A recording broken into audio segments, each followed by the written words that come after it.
اس صورت کا دجال کے فتنے کے ساتھ ایک خاص تعلق ہے۔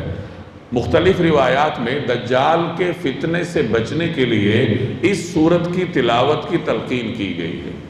ایک روایت کا مفہوم ہے کہ جو آدمی اس صورت کی پہلی 10 آیات کو یاد کر لے گا وہ دجال کے فتنے سے محفوظ رہے گا، اور ایک روایت میں یہی فضیلت اس صورت کی آخری 10 آیات کے بارے میں کہ جو آدمی اس صورت کی آخری 10 آیات کو یاد کرے گا وہ دجال کے فتنے سے محفوظ رہے گا۔ اور ایک روایت میں اس صورت کی ابتدائی 3 آیات کا ذکر ہے کہ جو اس کی ابتدائی 3 آیات کا ورد کرے گا اللہ تبارک و تعالی اس کو دجال کے فتنے سے محفوظ رکھے گا۔ ایک روایت کا مفہوم ہے کہ جو آدمی یہ صورت جمعے کے دن تلاوت کرتا ہے تو اس کے لیے اگلے جمعے تک نور ہوگا، اور ایک روایت کے الفاظ ہیں کہ جہاں وہ تلاوت کرتا ہے وہاں سے لے کر مکہ مکرمہ تک اس کے لیے نور ہوگا، اور ایک روایت کے الفاظ ہیں کہ زمین سے لے کر آسمان تک اس کے لیے نور ہوگا۔ یہ تمام فضائل اس صورت کو یاد کرنے